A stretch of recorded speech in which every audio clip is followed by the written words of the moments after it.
എതിരെയാണ് നമ്മൾ ചേർന്നിരിക്കുന്നത്. വഖഫിൻ്റെ മഹാസമ്മേളനത്തെ ഈ കടപ്പുറം കണ്ടതാണ്. രണ്ടാമത് ഫലസ്തീൻ വിഷയത്തിൽ അതിലേറെ പേർ തടിച്ചുകൂടിയത് ഈ കടപ്പുറത്തിൻ്റെ ചരിത്രമാണ്. ആ രണ്ട് സമ്മേളനങ്ങളെയും മറികടക്കുന്ന മഹാജനസഞ്ചയമാണ് ഇപ്പോഴിവിടെ ഈ കടപ്പുറത്തുള്ളത്. ഈ ചരിത്രത്തെ ഇനി തിരുത്തണമെങ്കിലും സാദിഖ് അലി തങ്ങളുടെ ആഹ്വാനം തന്നെ വേണ്ടിവരും ഇവിടെ എന്നതാണ്. അത് മറ്റാർക്കും സാധ്യമല്ലെന്നതാണ് ഈ സമ്മേളനം തെളിയിക്കുന്ന ഒരു കാര്യം. ഒരു കാര്യം കേന്ദ്ര ഗവൺമെന്റ് മനസ്സിലാക്കണം. 4 കൊല്ലം കൊണ്ട് ലോകം അവസാനിക്കാനൊന്നും പോകുന്നില്ല.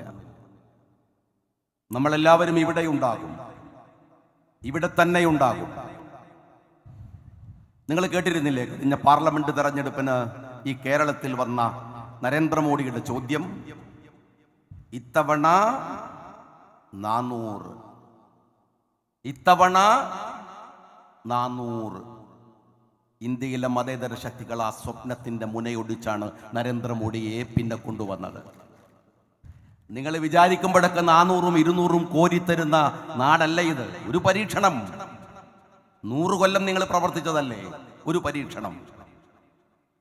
എന്നാൽ ഞാനൊരു കാര്യം ഈ ഫാഷിസ്റ്റ് ഗവൺമെന്റിനോട് ചോദിക്കട്ടെ.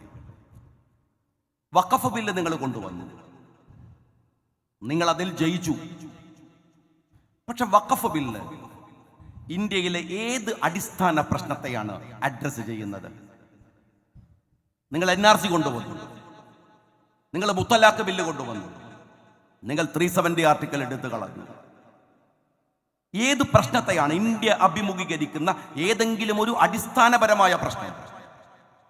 ഇന്ത്യയിലെ സാധാരണ പൗരന്മാർ അഭിമുഖീകരിക്കുന്ന പ്രശ്നങ്ങളുണ്ട്. പെട്രോളിന്റെ വില കുറഞ്ഞോ?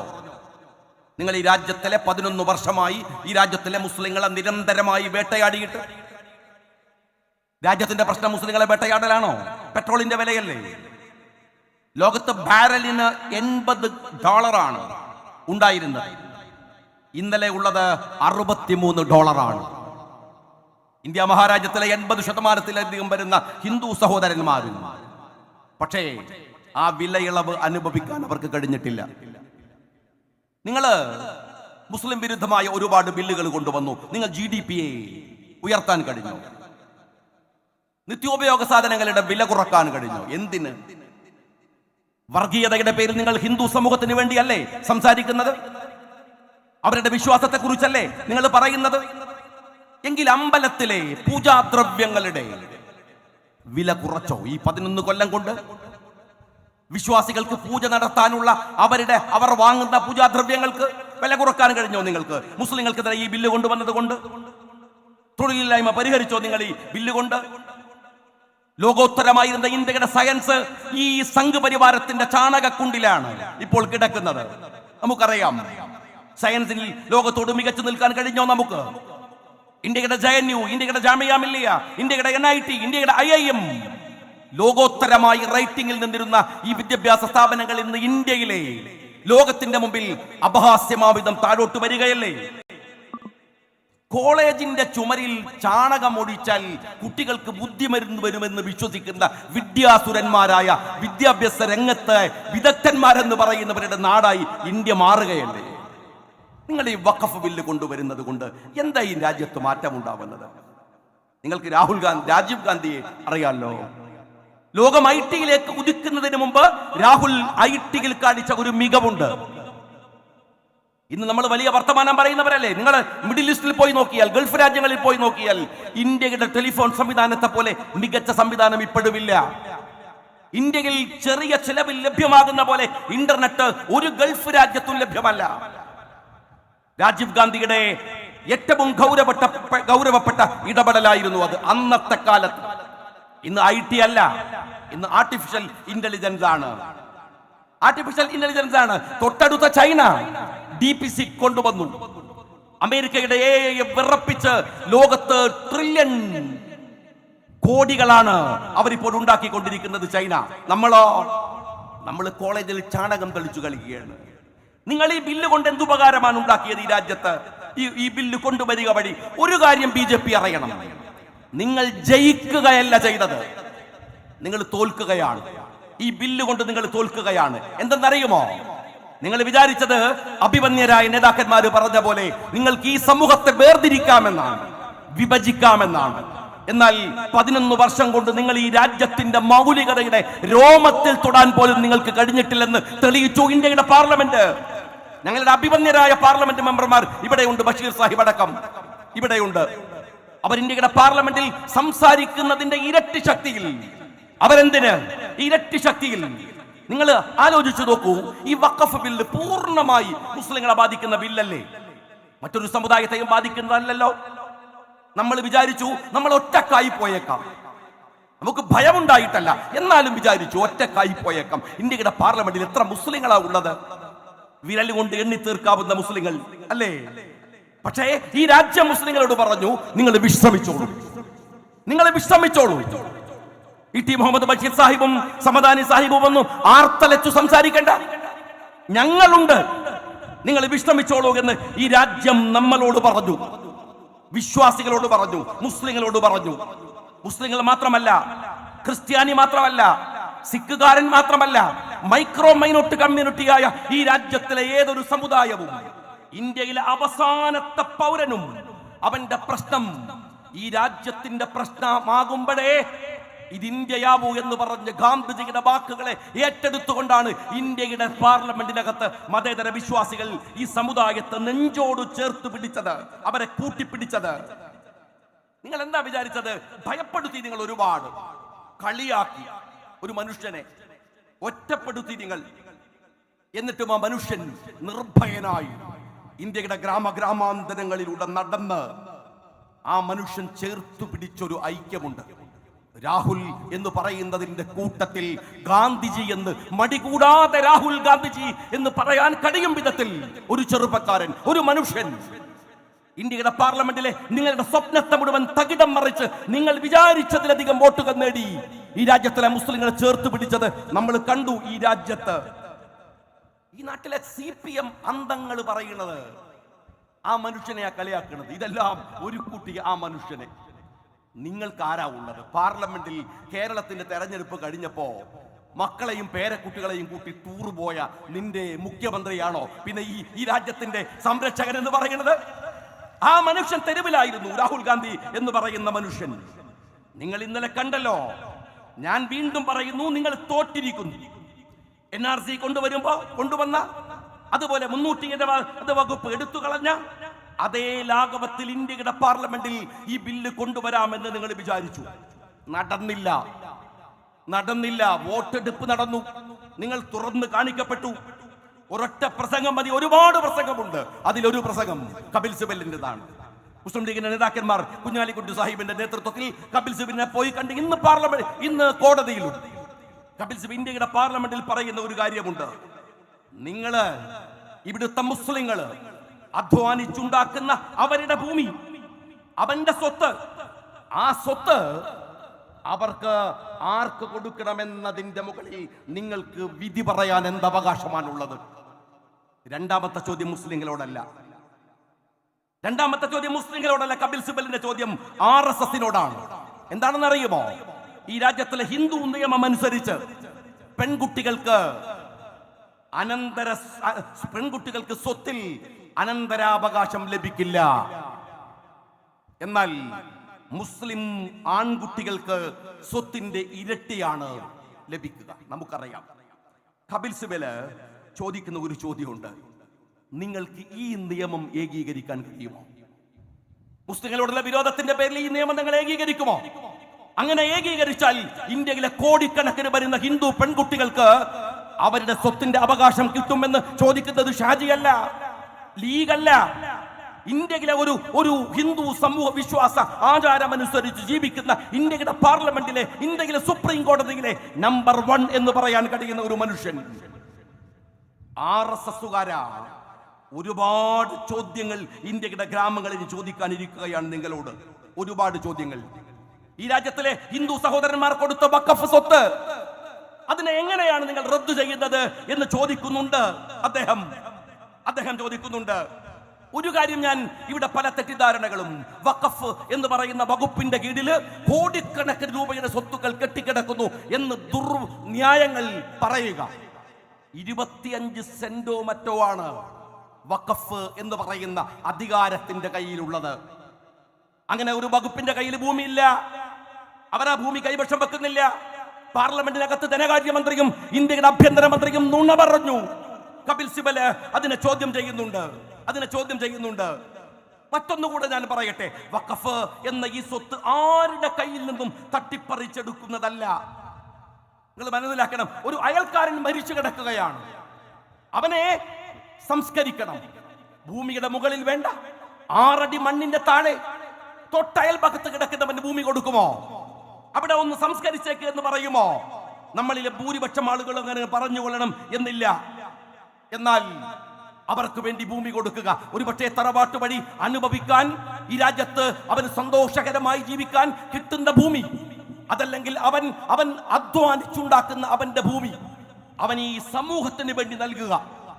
എന്റെ സമുദായത്തിലെ പാവങ്ങൾ മറ്റുള്ളവർ അനുഭവിക്കട്ടെ എന്ന് വിചാരിക്കുക.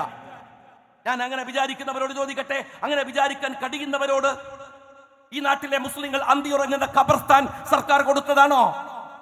നിങ്ങൾ പറയുന്നത് എന്താണ്? ഈ ഖബർസ്ഥാനുകൾ സർക്കാരിന്റെ കയ്യിൽ നിന്ന് വാങ്ങിയതാണോ? മലപ്പുറത്ത് വന്ന് വിഷം തുപ്പിപ്പോയ ഒരു നേതാവില്ലേ, അയാൾ പറയണില്ലേ ശവസംസ്കാര ചടങ്ങുകളെ കുറിച്ച്? ഇവിടുത്തെ മുസ്ലിങ്ങൾ അന്തിയുറങ്ങുന്ന ഈ ഖബർസ്ഥാനുകൾ അവർ വഖഫ് ചെയ്തതാണ്. എന്റെ സഹോദരൻ അവിടെ ഉറങ്ങട്ടെ എന്ന് പറഞ്ഞ് മറ്റൊരു സഹോദരൻ ചെയ്തു കൊടുത്തതാണ്, വാങ്ങിക്കൊടുത്തതാണ്. അതല്ലേ? ഒരൊറ്റ കാര്യം ഞാൻ ചോദിക്കട്ടെ, ഈ രാജ്യത്തിലെ ഇന്ത്യ മഹാരാജ്യത്തിന്റെ മുക്കാലും കീഴടക്കിയ അംബാനി താമസിക്കുന്നത് വഖഫ് ഭൂമിയിലാണെന്ന ഉണ്ടല്ലോ. ആ അംബാനി പോലും 1 സെന്റ് ഭൂമി വിട്ടുകൊടുക്കുന്നില്ല ഇവിടെ. അപ്പോഴാണ് പാവങ്ങളായ മനുഷ്യർ അവന്റെ അത്യധ്വാനത്തിന്റെ ഭൂമി പൊതു താല്പര്യങ്ങൾക്ക്, സമുദായ താല്പര്യങ്ങൾക്ക് വിട്ടുകൊടുക്കുമ്പോൾ അതിന് രാജ്യം വന്ന് എതിർക്കുന്നത്. നമ്മൾ, നിങ്ങളും ഞാനുമല്ല, നമ്മൾ, ഈ രാജ്യം ഇതിനെയും അതിജീവിക്കുക തന്നെ ചെയ്യും. മോഡിയുടെ പ്രഭ മങ്ങുന്നു എന്നാണ് BBC-യുടെ പുതിയ കണ്ടെത്തൽ. അങ്ങനെ പറഞ്ഞിരിക്കണോ? ഇന്ന് മോഡി എന്താ പറഞ്ഞെന്നറിയോ? ഇന്നത്തെ വാർത്ത എന്താണെന്നറിയോ? പാവപ്പെട്ട മുസ്ലിങ്ങളെ വഞ്ചിക്കാൻ സമ്മതിക്കില്ല, അവരെ ഭയപ്പെടുത്താൻ ശ്രമിക്കുകയാണ്. എന്നാൽ മോഡി അറിയേണ്ട ഒരു കാര്യമുണ്ട്. നിങ്ങൾ ഈ ബില്ല് കൊണ്ടുവന്ന് മുസ്ലിങ്ങളെ പേടിപ്പിച്ച് അവരെ തോൽപ്പിച്ചു എന്ന് നിങ്ങൾ വിചാരിക്കുന്നുണ്ടോ? സംഘ് പരിവാർ വിചാരിക്കുന്നുണ്ടോ നിങ്ങൾ വിജയിച്ചുവെന്ന്? എന്നാൽ നിങ്ങൾ മനസ്സിലാക്കേണ്ട ഒരു കാര്യമുണ്ട്. ഈ മുസ്ലിമായി ജീവിക്കാൻ ഈ കടപ്പുറത്തെ ഈ ആൾക്കൂട്ടമൊന്നും വേണ്ട. മോദിക്കതറിയില്ല, സംഘികൾക്കതറിയില്ല. മുസ്ലിമായി ജീവിക്കാൻ ഒരാൾക്കൂട്ടവും വേണ്ട. ഒരു രാജ്യത്തിലെ മുഴുവൻ മനുഷ്യരും മുസ്ലിം അല്ലാതെയായി എന്ന് വെക്കുക. ഒരാൾ അവനവന്റെ വിശ്വാസം അനുസരിച്ച് ജീവിക്കാൻ, മുസ്ലിമായി ജീവിക്കാൻ ശ്രമിച്ചാൽ, തീരുമാനിച്ചാൽ അതിനവന് കഴിയും. അതാണ് ദീനിന്റെ വിശ്വാസത്തിന്റെ രീതി. ആൾബലത്തിന്റെയോ പിൻബലത്തിന്റെയോ പേരിലല്ല. ആരെയും ദീനിലേക്ക് ആൾക്കൂട്ടത്തെ വലിച്ചു കൊണ്ടുവന്ന് അവരെ ഈ ആൾക്കൂട്ടം അംഗത്വം ഉണ്ടാക്കുന്ന പണി വിശ്വാസിയുടെ പണിയുമല്ല. അവൻ ജീവിച്ചുകൊണ്ടിരിക്കുക, അവന്റെ ജീവിതത്തെ തന്നെ ദഴബത്തായി, ലിവിംഗ് ബൈ എക്സാമ്പിൾ എന്ന് പറയും. പ്രവാചകൻ പറഞ്ഞ പോലെ എന്റെ ജീവിതമാണ് എന്റെ സന്ദേശം എന്ന് പറയുന്നത് പോലെ, എന്റെ മാതൃക എന്ന് പറയുന്നത് പോലെ ജീവിക്കുക. അത്ര മതി. ഖുർആൻ ചോദിക്കുന്നുണ്ട്, എന്തിനാ നിങ്ങൾക്ക് ഒരു ബേജാറ്? വിശുദ്ധ ഖുർആന്റെ വാക്കുകളാണ്. നിങ്ങൾ അള്ളാഹു വിചാരിക്കാത്ത കാര്യം നിങ്ങൾ വിചാരിക്കേണ്ട കാര്യമല്ല. ഇവിടെ മുസ്ലിങ്ങൾ പേടിച്ച് ഭയപ്പെട്ട് അവരിങ്ങനെ വല്ലാതെ ബേജാറായി നിൽക്കുന്നു എന്ന് നിങ്ങൾ വിചാരിക്കുന്നുണ്ടോ? ഇനി മോദിയോട് ഞാൻ ചോദിക്കട്ടെ, ഇതിലും വലിയ നിയമം കൊണ്ടുവന്ന് വഖഫിനെ നിങ്ങൾ എടുത്തു എന്ന് വിചാരിക്കുക. വഖഫ് ചെയ്യുന്ന ഒരു മനുഷ്യൻ അത് ചെയ്യുന്നത് അള്ളാഹുവിന്റെ മാർഗത്തിലാണ്. അതെങ്ങനെ വിനിയോഗിക്കപ്പെടുന്നു എന്നത് അവന്റെ പ്രശ്നമല്ല. അവൻ വഖഫ് ചെയ്യുന്നതോടെ അത് അവന്റെ പാരത്രിക ലോകത്തിന്റെ ഗുണമായി കണക്കു ചേർക്കപ്പെടും. പിന്നെ എന്ത്? അതല്ലേ ലക്ഷ്യം? അള്ളാഹുവിന്റെ പ്രീതിയല്ലേ ലക്ഷ്യം? അള്ളാഹുവിന്റെ പ്രീതിക്ക് വേണ്ടിയല്ലേ അത് ചെയ്യുന്നത്? എന്നിട്ടാണോ നിങ്ങൾ പറയുന്നത് മുസ്ലിങ്ങൾ ഭയക്കുമെന്ന്? എന്തിനു ഭയക്കണം? ഞാൻ ചോദിക്കട്ടെ, അള്ളാഹുവിന്റെ നിയമം നിലനിൽക്കേണ്ടതില്ല എന്ന്, അള്ളാഹുവിന്റെ നിയമത്തെ മനുഷ്യന്റെ നിയമം കൊണ്ട് മറികടക്കാൻ കഴിയുമെന്ന് നിങ്ങൾ വിചാരിച്ചാൽ അവന്റെ വിശ്വാസിയാണോ? അവൻ വിശ്വാസിയാണോ? അതുകൊണ്ടെല്ലാം തീരുമെന്ന് വിചാരിക്കുന്നുവോ? വഖഫല്ലാഹുവിന്റെ നിയമമാണ്. നരേന്ദ്രമോദി കുറച്ച് വോട്ടുകളുടെ ബലത്തിൽ ഇന്ത്യയുടെ പാർലമെന്റിൽ ചുട്ടെടുത്തതല്ലാതെ ഞങ്ങൾ ഭയപ്പെടുകയോ? എന്തിനാ ഭയപ്പെടുന്നത്? എന്തിനാണ് ഭയം? നിങ്ങൾക്കാണ്. RSSകാരാ നിങ്ങൾക്കാണ്. ധ്രുവരാത്രി എന്ന് പറയുന്ന ഒരു ചെറുപ്പക്കാരൻ ഒരു ഇന്റർനെറ്റും ഒരു ഫോണും കൊണ്ട് കളിക്കുന്ന പരാക്രമത്തിന്റെ മുന്നിൽ മുട്ടുപറച്ചു പോകുന്നവരാ നിങ്ങൾ. നിങ്ങൾക്ക് ബ്ലോഗേഴ്സിനെ പേടിയാണ്, നിങ്ങൾക്ക് വ്ളോഗേഴ്സിനെ പേടിയാണ്. മലയാളത്തിലെ ഒരു കമേഴ്സ്യൽ സിനിമ എമ്പുരാൻ ഇറങ്ങുമ്പോഴേക്ക് മുട്ടുപറക്കുന്ന RSSകാരാ. ഒരു കമേഴ്സ്യൽ സിനിമ, ഒരു സാധാ സിനിമ, ആ സിനിമ ഇറങ്ങുമ്പോഴേക്ക് മുട്ടുപറച്ചു പോകുന്ന RSSകാരനാണോ ഞങ്ങൾക്ക് ഭയമുണ്ടെന്ന് പറയുന്നത്, ഞങ്ങൾക്ക് പേടിയുണ്ടെന്ന് പറയുന്നത്? കള്ളക്കടത്തും തെറ്റായ പടിയിൽ സമ്പാദിച്ചും ഉണ്ടാക്കിയവന് ഭയമുണ്ടാവും. അവൻ കീഴ്പ്പെട്ടു കൊടുത്തേക്കാം, നിന്റെ ഈടിയെ ഭയപ്പെട്ടേക്കാം. ആ ഭയം നിനക്ക് രാഹുലിന്റെ മുഖത്ത് കാണാൻ കഴിയില്ല. ആ ഭയം ഇന്ത്യയിലെ പാർലമെന്റിൽ വോട്ട് ചെയ്ത ഒരു MP-യുടെ മുഖത്ത് നിനക്ക് കാണാൻ കഴിയില്ല. എത്ര പേർ ഇന്ത്യയുടെ പാർലമെന്റിൽ, നിന്റെ കയ്യിൽ ആയുധമുണ്ടല്ലോ. ഇപ്പൊ ഫോണിൽ ഒരു സാധനം വരുന്നുണ്ട്. ഫോൺ വിളിച്ചാൽ, അത്യാവശ്യമായിട്ട് ആരെങ്കിലും ഒന്ന് വിളിച്ചാൽ അപ്പോൾ പറയും സോഷ്യൽ മീഡിയ വഴിയോ തട്ടിപ്പ് വഴിയോ നിങ്ങളുടെ. എന്നാ വെച്ചാൽ ഇവരൊന്നും നിങ്ങൾ വിശ്വസിക്കേണ്ട, നിങ്ങളെ പറ്റിക്കാൻ ഞങ്ങൾ നേരിട്ട് തന്നെ വരുന്നുണ്ടെന്നാണ്. അതാണ്. ഇതിലൊന്നും നിങ്ങൾ വീണു പോവരുത്. നിങ്ങളെ പറ്റിക്കാൻ ഞങ്ങൾ ED പറഞ്ഞു വിടുന്നുണ്ട്, ഞങ്ങൾ SFIO പറഞ്ഞു വിടുന്നുണ്ട്, ഞങ്ങളുടെ കയ്യിലുള്ള ഏജൻസികളെ പറഞ്ഞു വിടുന്നുണ്ട്. അതാണ് ഫോണിലെ മുന്നറിയിപ്പ്. ഞാൻ ഒരു കാര്യം പറയട്ടെ, ഇവിടെ തടിച്ചുകൂടിയവരുടെ ഒരു ഉത്തരവാദിത്തമുണ്ട്. ഇതോടുകൂടി വഖഫിന്റെ മുകളിൽ കൈവെക്കാമെന്ന് വിചാരിക്കുന്ന ചിലരുണ്ട്. ഈ കേരളത്തിന്റെ മണ്ണിൽ സയ്യിദ് സാദിഖ് അലി ശിഹാബ് തങ്ങളുടെ നേതൃത്വത്തിന്റെ കീഴിൽ ഒരുമിച്ച് നിൽക്കുന്ന ഈ കേരളത്തിന്റെ മണ്ണിൽ ഇവരോടൊക്കെ ഞാൻ പറയട്ടെ, ഒരു തരി വഖഫ് പോലും അന്യാധീനപ്പെട്ടു പോകാതെ സംരക്ഷിച്ചു നിർത്താൻ ബാധ്യതയുണ്ട്. നിങ്ങൾക്ക് ബാധ്യതയുണ്ട്. ആ ബാധ്യത നമ്മൾ ഏറ്റെടുക്കേണ്ടതാണ്. ഇവിടെ മുർഷിദാബാദ് ഉണ്ടാവില്ല, ഇവിടെ ബംഗാൾ ഉണ്ടാവില്ല. മനുഷ്യരെ തമ്മിൽ തല്ലിക്കുന്ന ഒരു കലാപവും ഉണ്ടാവാതെ ഇതിനെ സംരക്ഷിക്കേണ്ടത് എങ്ങനെയെന്ന് ഞങ്ങൾക്കറിയാം. ഒരു കാര്യം കൂടെ ഓർത്തോളൂ, പിറകിൽ നിന്ന് കളിക്കുന്നവർ 100 കൊല്ലം സർവായുധ വിഭൂഷിതരായി ഞങ്ങളെ ഭയപ്പെടുത്താൻ വന്ന RSSകാരനെ ഞങ്ങൾ പേടിച്ചിട്ടില്ല. എന്നിട്ടാണോ സംഘ് പരിവാർ അപ്പിയിട്ട ഈ ചാണകം കാസയെ ഞങ്ങൾ പേടിക്കൂ? സംഘ് പരിവാർ അപ്പിട്ടവരും ചാണകമാണ് ഈ കാസ. നിങ്ങളെയാണോ ഞങ്ങൾ പേടിക്കുന്നത്? സമുദായത്തിനിടയിൽ യഥാർത്ഥത്തിൽ അവരെ നിരോധിക്കുകയാണ് ഈ രാജ്യത്ത് വേണ്ടത്. ഞാൻ ഒന്നുകൂടെ പറയട്ടെ സ്നേഹമുള്ളവരെ, ഇന്ന് കോടതിയിൽ കണ്ടില്ലേ നിങ്ങൾ? എത്ര മനോഹരമായിട്ടാണ് കോടതിയിൽ ആ ജഡ്ജ് പറയുന്ന ഒരു വർത്തമാനമുണ്ട്. എത്ര ഗംഭീരമായി. ഗവൺമെന്റിന്റെ സോളിസിറ്റർ ജനറൽ പറയുകയാണ്, വിധി കേൾക്കാൻ അല്ലെങ്കിൽ വിധി പറയാനിരിക്കുന്ന 3 ജഡ്ജിമാരും ഹിന്ദുക്കളാണ്. സഞ്ജീവ് ഖന്ന പറയുന്ന ഒരു കാര്യം എന്താ കേട്ടോ നിങ്ങൾ? അയാൾ പറയാണ്, വിധി കേൾക്കാനിരിക്കുമ്പോൾ അവന് മതമുണ്ടാവില്ല. സഞ്ജീവ് ഖന്ന ഇന്ത്യയുടെ പാർലമെന്റിൽ, ഇന്ത്യയുടെ കോടതിയിൽ അദ്ദേഹത്തെ കുറിച്ച് പറയുന്നത് വളരെ സൗമ്യനായി വാദം കേൾക്കുന്ന ഒരു ജഡ്ജാണ്. ഇന്ന് തുടക്കം മുതൽ അദ്ദേഹം വലിഞ്ഞു മുറുകിയ മുഖവുമായിട്ടാണ് ഇന്ത്യയുടെ പാർലമെന്റിൽ നിന്നത്. മുനമ്പത്തെ കുറിച്ച് ബഹുമാന്യനായ തങ്ങൾ പറഞ്ഞു, കുഞ്ഞാലിക്കുട്ടി സാഹിബ് പറഞ്ഞു, എല്ലാ നേതാക്കളും പറഞ്ഞു. ഞാൻ ചോദിക്കുന്നത് 2A എന്ന് പറയുന്ന വകുപ്പ് ഇതിനകത്ത് കൊണ്ടുവന്നത് മുനമ്പത്തിന് വേണ്ടിയാണെന്ന് കളവ് പറഞ്ഞവരോട് ഇന്ന് സുപ്രീം കോടതിയുടെ വാദത്തിനിടെ സോളിസിറ്റർ ജനറൽ പറഞ്ഞത് എന്തെന്നറിയുമോ? അബദ്ധവശാൽ അത് കയറിയതാണ്. നിങ്ങൾ ആരെയാണ് പറ്റിക്കുന്നത്? ഞാൻ എല്ലാവരോടും പറയട്ടെ, എന്റെ സ്നേഹമുള്ളവരോട്, സൗഹൃദത്തോടെ, സ്നേഹത്തോടെ, ഇഷ്ടത്തോടെ ഒരുമിച്ച് നിന്ന് ഇന്ത്യയുടെ പാർലമെന്റ് നമുക്ക് കാണിച്ച ഈ മഹോന്നതമായ ഒരു രാഷ്ട്രീയ മാതൃകയുണ്ട്. ആ മാതൃക ചെറുതല്ല. ആരോടും തർക്കിച്ച് കുഴപ്പങ്ങൾ ഉണ്ടാക്കുകയല്ല, ആരോടും പ്രശ്നങ്ങൾ ഉണ്ടാക്കുകയല്ല. ഹൃദയം നിറഞ്ഞ സ്നേഹത്തോടെ ഈ രാജ്യത്തെ നാളെ ഇതുപോലെ ഒരു സമുദായം ഈ രാജ്യത്തിന്റെ തെരുവിൽ ഒറ്റ തിരിഞ്ഞ് ആക്രമിക്കപ്പെടുമ്പോ അവരുടെ സംരക്ഷണത്തിന് വേണ്ടി സയ്യിദ് സാദിഖ് അലി ശിഹാബ് തങ്ങളുടെ നേതൃത്വത്തിൽ ഇറങ്ങി പുറപ്പെടാൻ കഴിയുമാറ് നമുക്ക് ഈ പോരാട്ടത്തെ മുന്നോട്ട് കൊണ്ടുപോകാൻ കഴിയേണ്ടതുണ്ട്. അഭിവാദ്യങ്ങൾ നേർന്നുകൊണ്ട് നിർത്തുന്നു. ഇന്ന് വൈകുന്നേരം 3 മണി മുതൽ കോഴിക്കോട് കടപ്പുറത്തൊരു മനുഷ്യക്കടൽ രൂപപ്പെട്ടു.